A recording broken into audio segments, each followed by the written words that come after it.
Everyone, मैं हूं अंजलि और अंजलि मल्टी किचन में आपका स्वागत है।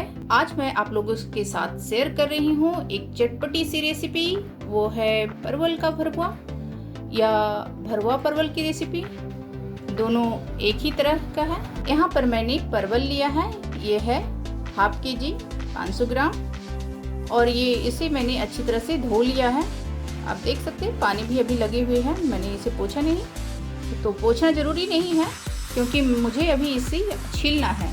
तो क्या करेंगे, इसके ऊपर का लेयर जो होता है ना, पतली पतली सी ये वाली, इसको हम इस तरह से नाइफ की सहायता से छीलकर हटा देंगे। इसे पीलर से छीलने की ज़रूरत नहीं है, पीलर से छीलने की ज़रूरत नहीं है, ये नाइफ से ही अच्छी तरह से छिल जाती है। और पीलर से अगर छीलेंगे तो इसके जो कड़े वाले पार्ट है ना, ये भी हट जाएंगे। तो पिलर से छीलने की ज़रूरत नहीं है। अगर ऊपर के पार्ट को पिलर से छीलेंगे तो बहुत ही मेहनत लगेगा। नाइफ से ही अच्छी तरह से आसानी से हो जाती है और आप देख रहे होंगे कितनी अच्छी तरह से छिल जा रही है। तो इस तरह से हम सारे परवल को छील लेंगे और इसकी इस वाले पार्ट को हटा देंगे चाकू की सहायता से और इस वाले पार्ट को भी हटा देंगे। बाकी के जो बचे इस तरह से अगर बच गए हों तो इसे अच्छी तरह से छील लें। परवल का भरवा बनाने के लिए हमें सिर्फ ऊपर के लेयर को छीलना होता है। ये हार्ड वाले जो पार्ट है ना, इसको नहीं छीलते हैं। अगर ये छील देंगे तो हमारा परवल का भरवा एकदम सॉफ्ट बनेगा, वो अच्छा नहीं लगेगा। ऊपर से थोड़ा सा क्रिस्पी रहता है ना, तो वो ज़्यादा अच्छा लगता है खाने में। तो हम इस पार्ट को नहीं हटाएंगे, सिर्फ ऊपर के लेयर को हटा देंगे। यहाँ पर मैंने सारे परवल को अच्छी तरह से छील लिया है और इसे अब हम फिर से धो लेंगे। जब हम ऊपर की परत को हटाते हैं तो थोड़ा थोड़ा लगा रह जाता है, तो इसकी वजह से हम इसे धो लेंगे फिर से, ताकि अच्छी तरह से साफ हो जाए। तो इसे मैं धो लेती हूँ। यहाँ पर मैंने एक बर्तन में पानी लिया है और सारे परवल को इसमें डाल देंगे और इसे इस तरह से धो लेंगे अच्छी तरह से। अब यहाँ पर मैंने पानी को फिर से चेंज कर लिया है और ये अच्छी तरह से धुल गया है। अब इसे एक एक करके निकाल लेंगे।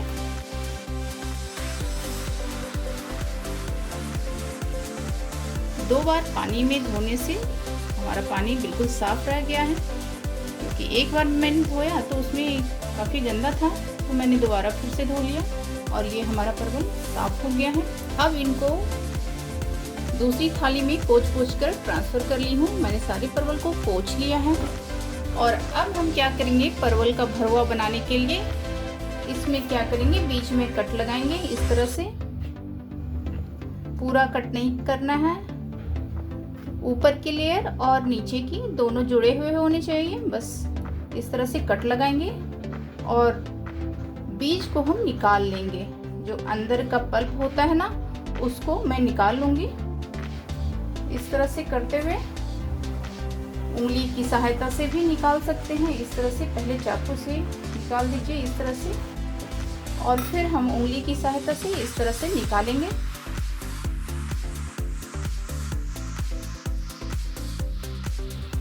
ऊपर से तो हरा दिख रहा है, बट अंदर का बीज जो है ना, पल्प, ये पीला पीला दिख रहा है। ऐसा लगता है परवल पका हुआ है, बट ऊपर का लेयर बिल्कुल हरा है। तो अब दूसरी परवल को भी इसी तरह हम करेंगे। चाकू से इस तरह से छुड़ा लेते हैं पहले, उसके बाद उंगली की सहायता से निकाल लेंगे। तो इससे क्या होती है, बहुत आसानी से निकल जाती है इस तरह से। देखिए, थोड़ी सी मेहनत लगती है बट खाने में बहुत अच्छा लगता है।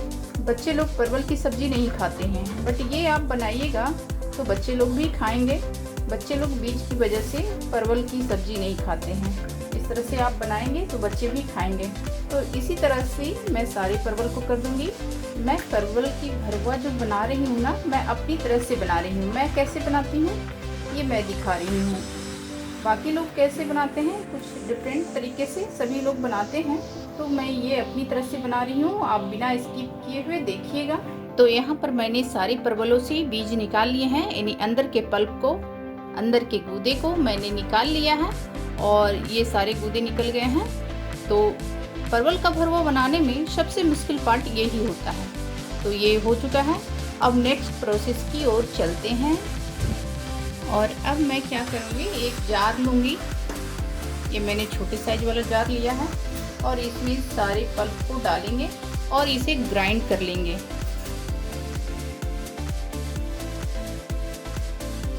साथ ही मैंने 3 हरी मिर्च ली है, इसको भी मैं इसी में डालकर पीस लूँगी। अगर आपके पास लहसुन पिसी हुई नहीं है तो लहसुन भी डाल लीजिए, धनिया भी डाल लीजिए। जो भी मसाले का पाउडर नहीं है तो आप डाल लीजिएगा, इसी वक्त डाल लीजिएगा। अदरवाइज आप अलग से भी पीस सकते हैं, कोई दिक्कत नहीं है। पहले मैं इसको पीस लेती हूँ। मेरे पास धनिया पाउडर भी है और लहसुन का पेस्ट भी है। यहाँ पर मैंने परवल को पीस लिया है, बिल्कुल बारीक मैंने पीसा है। इसे अब मैं एक बाउल में ट्रांसफ़र कर लेती हूँ।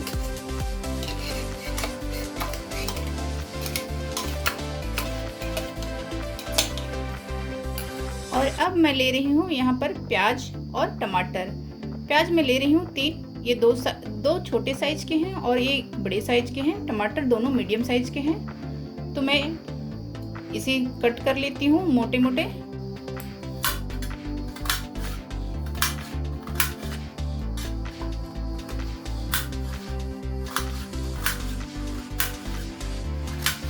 टमाटर को भी हम बड़े बड़े टुकड़े में कट कर लेंगे, क्योंकि मुझे इसे ग्राइंडर जार में पीसना है।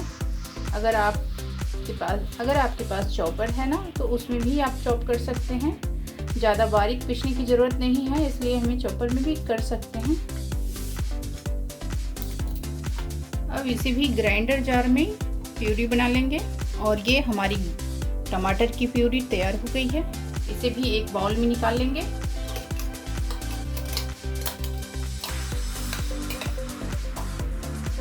अब मैं प्याज को भी ग्राइंड कर लेती हूँ। प्याज को ज़्यादा बारीक नहीं पीसना है, बस चलाना है, बंद करना है, और चलाना है, बंद करना है, बस इतना ही पीसना है। इसमें पानी बिल्कुल भी ना डालें। कुछ भी पीस रहे हैं तो पानी मैंने जो भी चीज़ पीसा उसमें पानी का यूज नहीं किया। और अब मैंने यहाँ पर प्याज को भी ग्राइंड कर लिया, देख सकते हैं। आप चाहें तो ग्राइंड नहीं करिए और बारीक कट कर लीजिए इसको। आप प्याज को नहीं भी ग्राइंड कर सकते हैं, इसे बस बारीक कट कर लीजिए, हो जाएगा। यहाँ पर देख सकते हैं हमने बिल्कुल बारीक नहीं पीसा है, एकदम मोटे हैं ना, तो इस तरह के ही प्याज चाहिए। आप चाहें तो इसे नहीं भी पीस सकते हैं, बारीक कट कर लीजिए। अब सारे मसाले तैयार करने के बाद हम सारे मसाले को फ्राई करेंगे। तो फ्राई करने के लिए मैंने एक कढ़ाई ली है, और ये एल्युमिनियम की कढ़ाई है, जिसमें मैं हमेशा से सब्ज़ी बनाती हूँ, और इसमें मेरी सब्ज़ी बहुत अच्छी बनती है, इसलिए मैं हमेशा से इसी को चढ़ाती हूँ। तो अब गैस ऑन करेंगे। अब मैं कढ़ाई में डालूँगी 2 बड़े चम्मच तेल। आप अंदाज से 2 चम्मच तेल डाल लीजिए। यहाँ पर मैंने अंदाज से 2 बड़े चम्मच तेल डाल लिया है। तेल थोड़ी गर्म हो गई है, तो अब मैं इसमें डालूँगी 1/2 चम्मच जीरा, 1 तेज़पत्ता, 2 लौंग, 2 छोटी इलायची, 1/2 इंच दालचीनी के टुकड़े, 1 बड़ी इलायची। तो अब ये सूखे मसाले का काम यहीं तक था। अब मैं इसे निकाल लेती हूँ।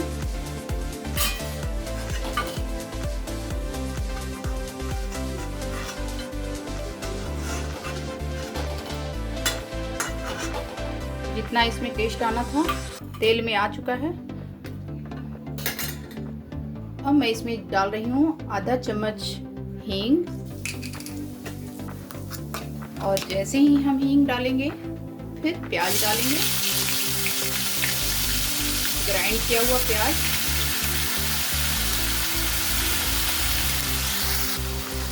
अब इसे चला लेंगे।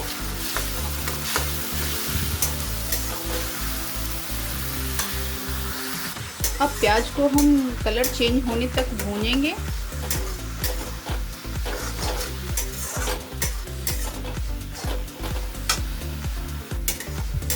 भूनते समय हम तेज आंच रखेंगे। अभी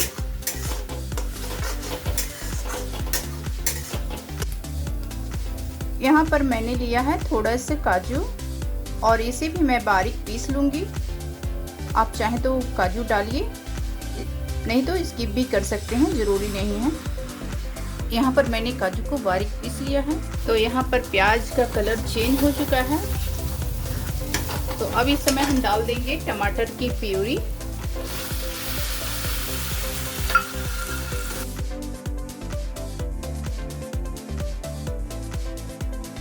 और साथ ही डालेंगे ये जो हमने परवल के पल्प रखे थे ना प्यूरी बनाकर, वही ये डाल देंगे।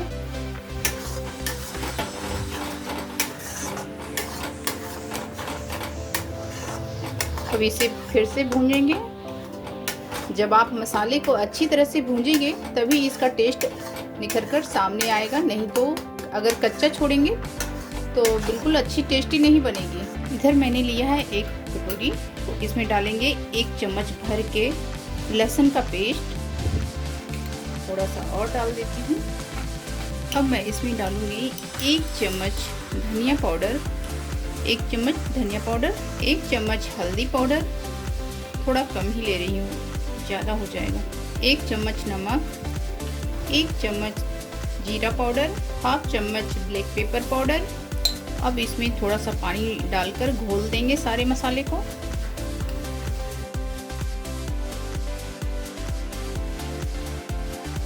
ये मसाले अभी हाफ भून चुके हैं। तो अब इस समय मैं ये जो मैंने लहसुन का पेस्ट जो बना करके रखा था ना, वो मैं डालूंगी। इस पेस्ट को पहले नहीं डालिएगा, नहीं तो टेस्ट नहीं आता है। तो जब मसाले हाफ भुना जाए तो डालिए। और इस कटोरी को मैं धोकर डाल देती हूँ। और इस तरह से जब मसाले घोल कर डालेंगे ना तो मसाले जलेंगे नहीं है। अगर आप सूखा डाल देंगे तो मसाले जल जाएंगे, भुनाएंगे नहीं, मसाले की भुनाई नहीं होगी। तो जब पानी में डाल करके डालेंगे तो उसकी भुनाई अच्छी होगी और जलेंगे नहीं। और साथ में ये जो काजू का पेस्ट भी बना कर रखा था, इसको भी डाल देंगे।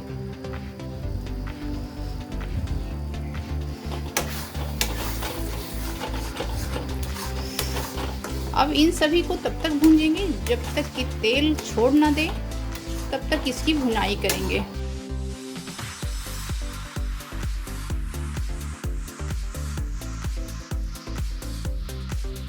और ये देखिए, जैसे जैसे मसाले भूनते जाएंगे, मतलब भुंजाते जाएंगे, वैसे वैसे तेल छोड़ते जाएंगे।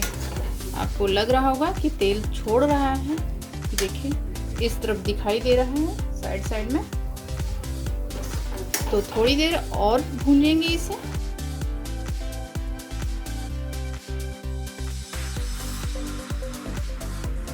यहाँ पर अभी मसाले जो हैं 70% भून चुके हैं और अभी और मुझे इसे भूनना है। और जब तक इसे अच्छी तरह से भूनेंगे नहीं तब तक इसका टेस्ट अच्छा आएगा नहीं।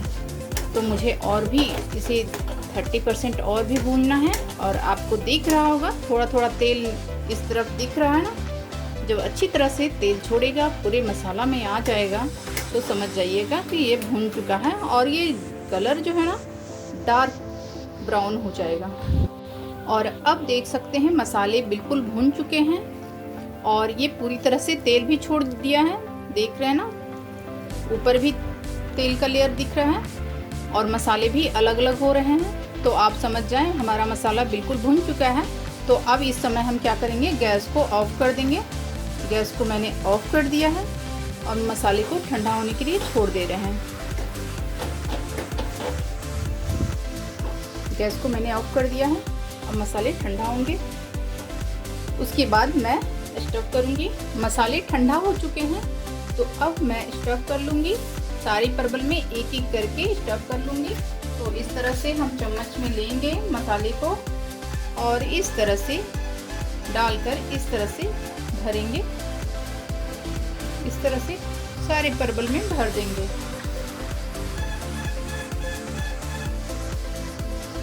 आप चाहें तो परवल को काउंट कर लीजिए और मसाले को पहले से ही डिवाइड कर लीजिए,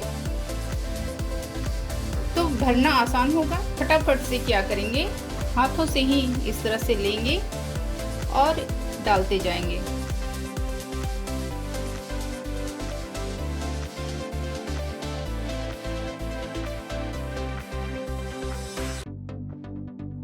आप यदि गरम मसाला ज़्यादा पसंद करते हैं तो गरम मसाला भी डाल दीजिए मसाले में। मैंने सूखे मसाले डाले थे, इसलिए मसाले मैं नहीं ऐड करी हूँ गरम मसाला। आप चाहें तो ऐड कर सकते हैं। आप मसाले को उतना ही भरिए जितना आप पाए, ज़्यादा भरिएगा तो ये बाहर निकल आएंगे भूनते समय। तो यहाँ पर सारा परवल रेडी हो गया है। फिर से चलते हैं कढ़ाई की तरफ। तो यहाँ पर देख सकते हैं कढ़ाई में पहले से ही तेल है, जो मैंने मसाले भूंजे थे ना वही तेल है। तो अब मैं इसी में परवल भी फ्राई करूँगी। और आप देख सकते हैं कितनी कम तेल है। मैं इतना ही तेल में तल कर तैयार करूँगी।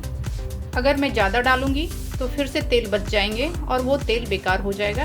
तो तेल को थोड़ा सा गर्म होने देते हैं। यहाँ पर तेल थोड़ा गर्म हो गया है, तो अब मैं परवल को डाल देती हूँ। यहाँ पर मैं सारे परवल एक ही बार डालूँगी और इसे 2 मिनट के लिए कवर कर देंगे। फ्लेम को मीडियम रखिएगा और इसे हर 1-2 मिनट तक इस तरह से पलट लीजिए।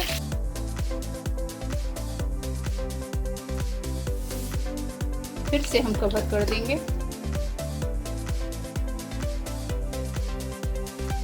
अब इसमें डालूंगी 1/2 चम्मच नमक, थोड़ी सी हल्दी पाउडर, देख सकते हैं 1/4 चम्मच है। इस तरह इसे सॉफ्ट होने तक पकाएंगे। तो यहाँ पर परवल का भरवा बिल्कुल रेडी हो गया है। आप देख सकते हैं भुंजा गया है ये, और इससे ज़्यादा और नहीं भूनना है क्योंकि ये पक चुका है, सॉफ्ट हो गया है।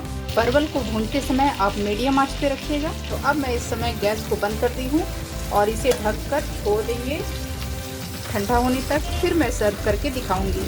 तो परवल का भरवा बनकर रेडी हो गया है। तो अब मैं इसको सर्व कर लेती हूँ। तो मैंने परवल की भरवा की रेसिपी रेडी कर ली है बनाकर। तो आप भी एक बार मेरी तरह से जरूर से ट्राई कीजिएगा और बिना इसकी ये देखिएगा, तभी आपको समझ में आने वाली है। तो मिलते हैं नेक्स्ट वीडियो में। अगर आपने मेरा चैनल को सब्सक्राइब नहीं किया है अभी तक तो कर लीजिएगा। बेल आइकन को भी प्रेस करना ना भूलें ताकि जब भी मैं एक नई वीडियो डालूं आप तक पहुंचे और आप उसे देख पाएं। मिलते हैं नेक्स्ट वीडियो में एक नई रेसिपी के साथ। तब तक के लिए bye bye and take care. Thanks for watching.